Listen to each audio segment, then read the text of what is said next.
In this video, I'm going to introduce the concept of interfaces. So to describe what an interface is something that defines a set of behaviors. But the difference is we may not know what those behaviors are actually going to, how they're actually going to be implemented. We just know that those behaviors exist. And then when we create an object, we apply that interface and we define the specific way that these behaviors actually work. I know that may be a little bit confusing, so I want to show you an example of what an interface is and how we use these interfaces. So what I'm going to do is I'm going to create an interface by going to New, and this time I'm going to select Interface instead of Class. You see it's right below the Class option there. And in this example, we're going to create an interface called Measurable. Interfaces are usually adverbs. That actually has to do with the relationship that interfaces provide to us. We say an interface is a can-do relationship or a can-be relationship. So the things that we are going to define in this particular example are measurable. They are things that can be measured. So I'm going to go ahead and create this interface. And inside of interfaces, I don't have any constructors, right? But what I do have are definitions of behaviors that I want to be present for any object that might be measurable.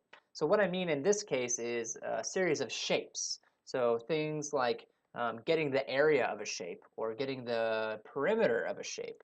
So let me add in some definitions for those behaviors. I'm going to say public float get area, and then I'm going to say public float get perimeter. Now what you'll notice is that I did not define how I want these behaviors to actually work. Nowhere inside of this interface am I going to say how the area is computed or how the perimeter is computed, because that depends on the actual object that is computing the area or computing the perimeter. So this is just defining an interface. Interfaces are usually very, very simple. I don't create entire methods. I only put method definitions inside of an interface, right? So now what I can do, if I actually want to use this interface, is I need to create an object that implements this interface. So let me do that next. This time I'm going to create a class, something that is measurable. Let's start with a rectangle. So I'm going to create a rectangle class. A rectangle is something that can be measured. A rectangle has an area and a perimeter. So what I want to say up here at the top is I want to say that the rectangle implements the measurable interface, right? And when I say that, I have now entered a contract with this interface.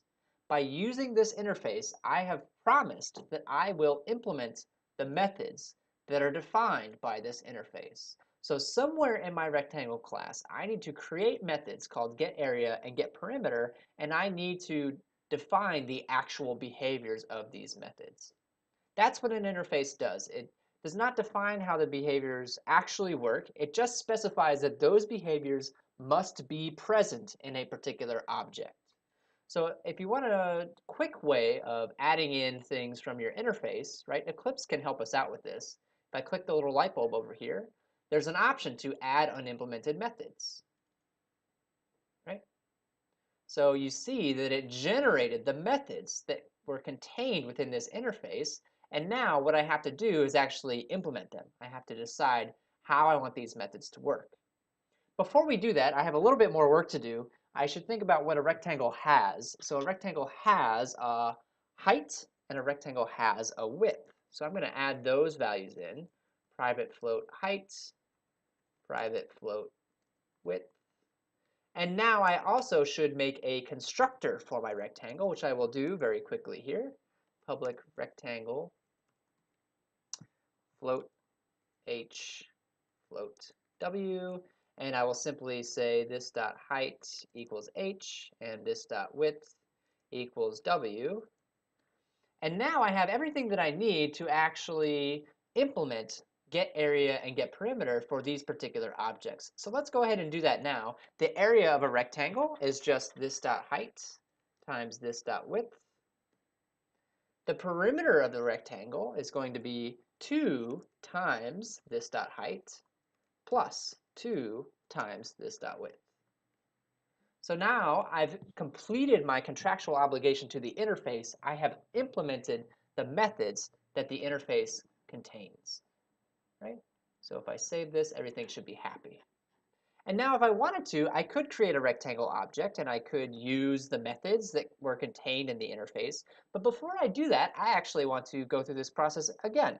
I think to really see why interfaces are useful, I need to create a second object. So let me create another object now. I want to create something else that is also measurable, like a rectangle, something that has an area and a perimeter. So in this case, I'll use a circle. So I'm going to create a very simple circle class. I also want this to implement the measurable interface. Forgot an S there. So I also want this to use that interface. And so what I'm going to do then, like I did last time, is I'm going to have it drop in the methods that I need. But now I need to also create a constructor and talk about the hasas. A circle doesn't have a length and a width. A circle just has one feature called the radius. And so my constructor then will look something like this. Float r. This dot radius equals r. And now I have everything that I need to finish the methods that were given to me from my interface. So the area of a circle is pi r squared. I could say math.pi times this dot radius times this dot radius.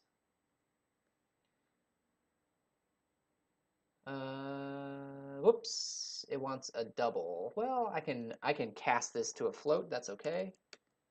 Should make that happy. And then for the perimeter, it's 2 times pi times the radius. So 2 times math.pi times this dot radius. Okay? Now, I think now that we've implemented this interface twice, you can really see why an interface is useful. I wanted these objects to both have behaviors called getArea and getPerimeter. But the way that getArea and getPerimeter is actually vastly different for both of these objects. You see that for a circle, I have to compute it based on the radius using the traditional formulas. For the rectangle, I have to implement it using the height and the width. So even though they both have the same behaviors, the way that those behaviors work on the inside, the way that those things are actually computed, is different. But an interface allows me to specify the things that are in common, the fact that those behaviors exist, while leaving the implementation details different for each particular object that we want to use it on. So if you remember, previously we talked about inheritance. I think it's useful to contrast what the differences are between using inheritance and using interfaces. Inheritance should be used when you want to share code across different objects. Inheritance allowed me to keep the things that are common to different objects in one place, while putting the distinct behaviors in each unique, specific version of an object. An interface allows me to define common functionalities, but keeps the implementation details of these behaviors, of these functionalities, separate from the fact that those behaviors actually exist. One thing that inheritance and interfaces have in common is this concept of polymorphism. So if you recall from our conversation on inheritance, polymorphism allows us to treat an object either as the actual class that it is or as any class that it inherits from, any base class that it inherits from. Well, interfaces work in much the same way. Let me show you an example. I'm going to create a main method down here, public static void main. And inside of this main method, I'm going to create a rectangle and a circle. I'll create one of each, right? I'll create one of each. Rectangle R equals new rectangle. For a rectangle, I have to give it a height and a width. For a circle, I just have to give it a radius. So I'll say circle C equals new circle and give it a radius of 5. And just like we saw with our discussion of polymorphism before, If I want to treat things as any of the interfaces that they have applied to them, in this case measurable, I can. So what that means is, if I want to, I can create an array list of measurable objects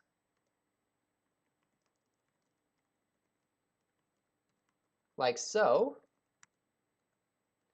And then since both rectangles and circles apply the measurable interface, I can put both of them into this particular array list. You see that the add method is looking for something that's a measurable object, but because the rectangle implements the measuring interface and the circle implements the measuring interface, I can put both of these inside of the array list.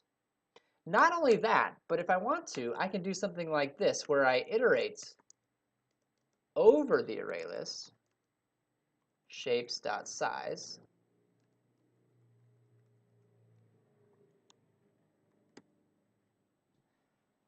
now what I want to do next is pull each object out of the list and do something with it. But what is the type of object that I'm going to get back? It might be a circle, or it might be a rectangle. All I know for certain is that it's going to be something that implements the measurable interface. So I can actually treat that interface as a type. Just like we treat our classes as types, I can treat my interfaces as types as well. So what I can do is something like this. Measurable shape equals shapes.get I. This will give me back something from the array list. I don't know if it's a circle. I don't know if it's a rectangle. It doesn't matter. I do know that it will be something that has implemented the measurable interface. So what does that mean then? How can I actually do something with this particular shape? Well, because I know that it implements the measurable interface, I know that it's going to have methods called getArea and getPerimeter. If you remember, those are part of the contract that we agreed to abide by when we implemented this particular interface. So even though I don't know whether this is a rectangle or a circle, I can still call the getArea method on this particular object. Because I know that it's implemented this interface, it doesn't really matter to me whether it's a rectangle or a circle or some other shape.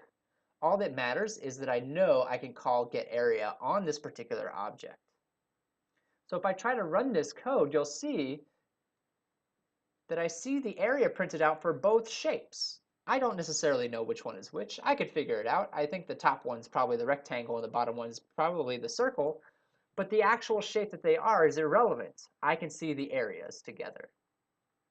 So interfaces are a great way of grouping objects together by their behaviors. If I know that certain objects have the same behaviors as one another, I can group all of these objects together and utilize those similar behaviors without having to worry about what exactly these objects actually are.